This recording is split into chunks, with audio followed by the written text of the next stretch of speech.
सर्ग का वर्णन। अग्निदेव कहते हैं, मुने, प्रकृति से पहले महतत्व की सृष्टि हुई, इसे ब्रह्म सर्ग समझना चाहिए। दूसरी तन्मात्राओं की सृष्टि हुई, इसे भूत सर्ग कहा गया है। तीसरी वैकारिक सृष्टि है, इसे ऐन्द्रियक सर्ग कहते हैं। इस प्रकार यह बुद्धिपूर्वक प्रकट हुआ प्राकृत सर्ग 3 प्रकार का है। चौथे प्रकार की सृष्टि को मुख्य सर्ग कहते हैं। मुख्य नाम है स्थावरों, वृक्ष, पर्वत आदि, जो तिर्यक श्रोता कहा गया है, अर्थात जिससे पशु पक्षियों की उत्पत्ति हुई है, वो तर्यगोन्न सर्ग 5वां है। ऊर्ध्व श्रोताओं की सृष्टि को देव सर्ग कहते हैं, वो 6ठा सर्ग है। इसके पश्चात अर्वाक्त श्रोताओं की सृष्टि हुई, यही 7वां मानव सर्ग है। 8वां अनुग्रह सर्ग है, जो सात्विक और तामस भी है। ये अंत वाले 5 वैकृत सर्ग हैं और आरंभ के 3 प्राकृत सर्ग कहे गए हैं। प्राकृत और विकृत सर्ग तथा 9वें प्रकार का कौमार सर्ग, ये कुल 9 सर्ग ब्रह्मा जी से प्रकट हुए, जो इस जगत के मूल कारण है। ख्याति आदि दक्ष कन्याओं से भृगुआदि महर्षियों ने ब्याह किया। कुछ लोग नित्य, नैमित्तिक और प्राकृतिक इस भेद से 3 प्रकार की सृष्टि मानते हैं। जो प्रतिदिन होने वाले अवान्तर प्रलय से प्रतिदिन जन्म लेते रहते हैं, वो नित्य सर्ग कहा गया है। भृगु से उनकी पत्नी ख्याति ने धाता विधाता नामक 2 देवताओं को जन्म दिया तथा लक्ष्मी नाम की कन्या भी उत्पन्न की, जो भगवान विष्णु की पत्नी हुई। इंद्र ने अपने अभ्युदय के लिए इन्हीं का स्तवन किया था। धाता और विधाता के क्रमशः प्राण और मुकरंडु नामक 2 पुत्र हुए। मुकरंडु से मार्कंडेय का जन्म हुआ, उनसे वेदशिरा उत्पन्न हुए। मरीचि के संभूति के गर्भ से पौर्णमास नामक पुत्र हुआ और अंगिरा के स्मृति की गर्भ से अनेक पुत्र तथा सीनी वाली कुहू, राका और अनुमति नामक 4 कन्याएं हुई। अत्रि के अंश से अनसुईया ने सोम, दुर्वासा और दत्तात्रेय नामक पुत्रों को जन्म दिया। इनमें दत्तात्रेय महान योगी थे। पुलत्स मुनि की पत्नी प्रीति के गर्भ से दत्तोली नामक पुत्र उत्पन्न हुआ। पुलह से क्षमा के गर्भ से सहिष्णु एवं सर्वपादिक का जन्म हुआ।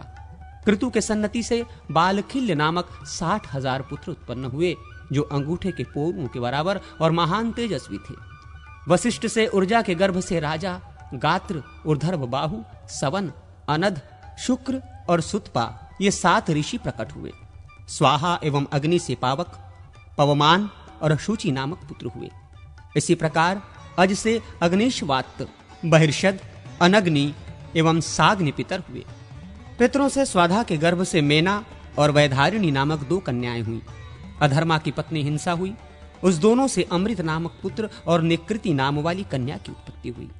इन दोनों ने परस्पर विवाह किया और इनसे भय तथा नरक का जन्म हुआ। क्रमशः माया और वेदना इनकी पत्नियां हुई। इनमें से माया ने भय के संपर्क से समस्त प्राणियों के प्राण लेने वाले मृत्यु को जन्म दिया और वेदना ने नरक के संयोग से दुख नामक पुत्र उत्पन्न किया। इसके पश्चात मृत्यु से व्याधि, जरा, शोक, तृष्णा और क्रोध की उत्पत्ति हुई। ब्रह्मा जी से एक रोता हुआ पुत्र हुआ, जो रुदन करने के कारण रुद्र नाम से प्रसिद्ध हुआ। तथा हे द्विज, उन पितामह ब्रह्मा जी ने उसे भव, शर्व, ईशान, पशुपति, भीम, उग्र और महादेव आदि नामों से पुकारा। रुद्र की पत्नी सती ने अपने पिता दक्ष पर कोप करने के कारण देह त्याग किया और हिमवान की कन्या रूप में प्रकट होकर पुनः वे शंकर जी की ही धर्मपत्नी हुई।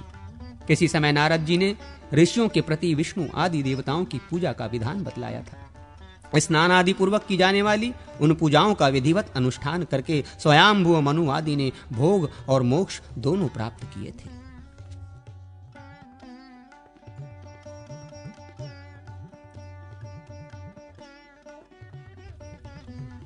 विष्णु आदि देवताओं की सामान्य पूजा का विधान। नारद जी बोले, अब मैं विष्णु आदि देवताओं की सामान्य पूजा का वर्णन करता हूं तथा समस्त कामनाओं को देने वाले पूजा संबंधी मंत्रों को भी बतलाता हूं। भगवान विष्णु के पूजन में सर्वप्रथम परिवार सहित भगवान अच्युत को नमस्कार करके पूजन आरंभ करें। इसी प्रकार पूजा मंडप के द्वार देश में क्रमशः दक्षिण वाम भाग में धाता और विधाता का तथा गंगा और यमुना का भी पूजन करें। फिर शंख निधि और पद्म निधि, इन 2 निधियों की, द्वार लक्ष्मी की, वास्तु पुरुष की तथा आधार शक्ति कूर्म, अनंत, पृथ्वी, धर्म, ज्ञान, वैराग्य और ऐश्वर्य की पूजा करें। तदनंतर अधर्म आदि का, अर्थात अधर्म, अज्ञान, अवैराग्य और अनैश्वर्य का पूजन करे तथा एक कमल की भावना करके उसके मूल, नाल, पद्म, केसर और कर्णिकाओं की पूजा करे। फिर ऋग्वेद आदि चारों वेदों की, सतयुग आदि युगों की, सत्व आदि गुणों की और सूर्य आदि के मंडल की पूजा करे। इसी प्रकार विमला, उत्कर्षिणी, ज्ञाना, क्रिया, योगा आदि जो शक्तियां हैं उनकी पूजा करे तथा प्रहलादी, सत्या, ईशा, अनुग्रह, निर्मल मूर्ति दुर्गा, सरस्वती, गण, गणेश, क्षेत्रपाल और वासुदेव, संकर्षण, प्रद्युम्न, अनिरुद्ध आदि का पूजन करें। इसके बाद हृदय, सिर, चूड़ा, शिखा, वर्म, कवच, नेत्र आदि अंगों की, फिर शंख, चक्र, गदा और पद्म नामक अस्त्रों की, श्रीवत्स, कौस्तुभ और वनमाला की तथा लक्ष्मी, पुष्टि, गरुड़ और गुरुदेव की पूजा करें।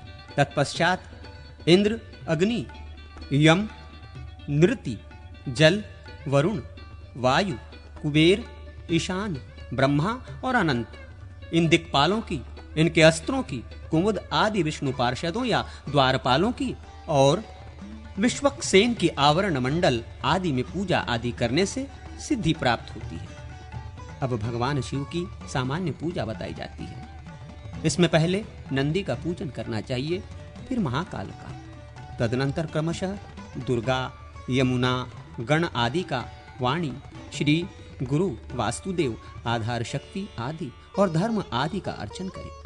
फिर वामा, ज्येष्ठा, रौद्री, काली, कलविकरणी, बलविकरणी, बल प्रमथिनी, सर्वभूत दमनी और कल्याणमयी मनोमन्नी, इन 9 शक्तियों का क्रम से पूजन करे। हाँ हाँ हाँ शिव मूर्तये नमः, इस मंत्र से हृदयादि अंग और ईशान आदि मुख सहित शिव की पूजा करें।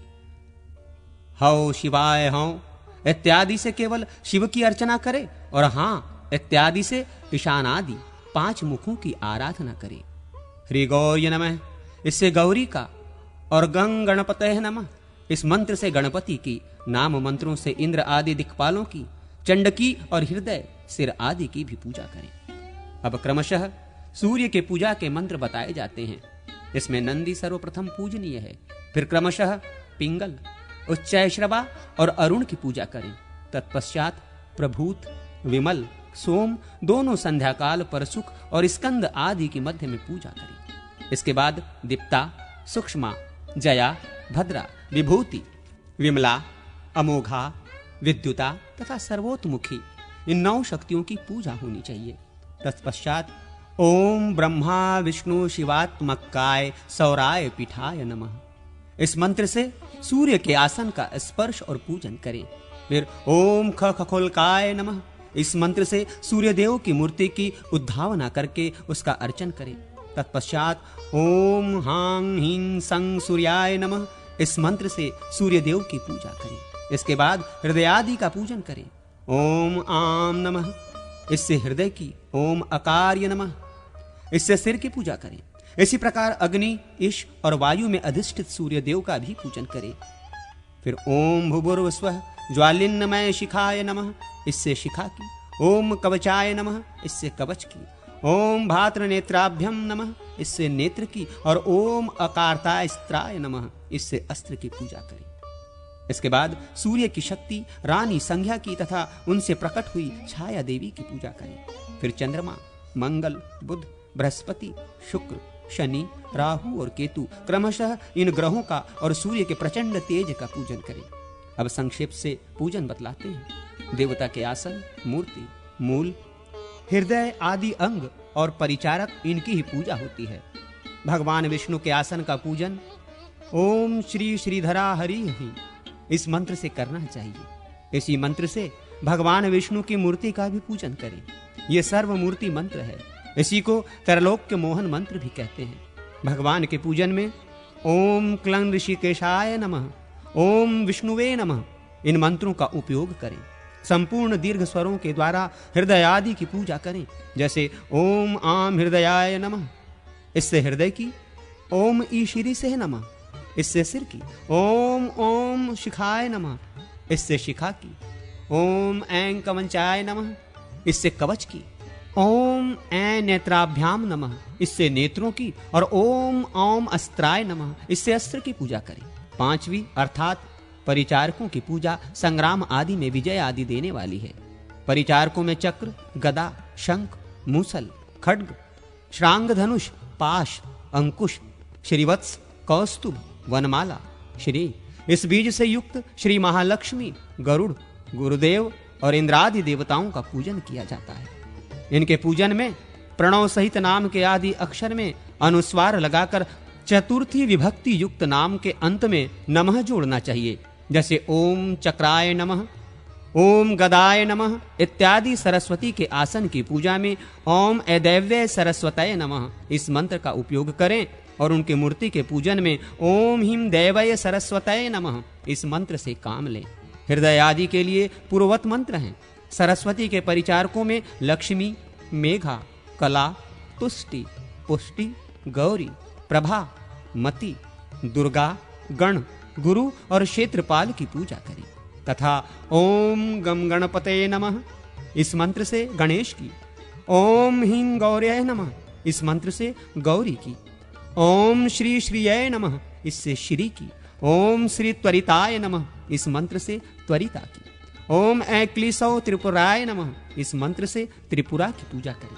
इस प्रकार त्रिपुरा शब्द भी चतुर्थी विभक्त तंत हो, अंत में नमः शब्द का प्रयोग हो। जिन देवताओं के लिए कोई विशेष मंत्र नहीं बतलाया गया है, उनके नाम आदि में प्रणव लगाएं। नाम के आदि अक्षर में अनुस्वार लगाकर उसे बीज के रूप में रखें तथा पूर्ववत नाम के अंत में चतुर्थी विभक्ति और नमः शब्द जोड़ लें। पूजन और जप में प्रायः सभी मंत्र ओमकार युक्त बताए गए हैं। अंत में तिल और घी आदि से होम करें। इस प्रकार ये देवता और मंत्र धर्म, काम, अर्थ और मोक्ष चारों पुरुषार्थ देने वाले हैं। जो पूजा के इन मंत्रों का पाठ करेगा वो समस्त भोगों का उपभोग कर अंत में देवलोक को प्राप्त होगा।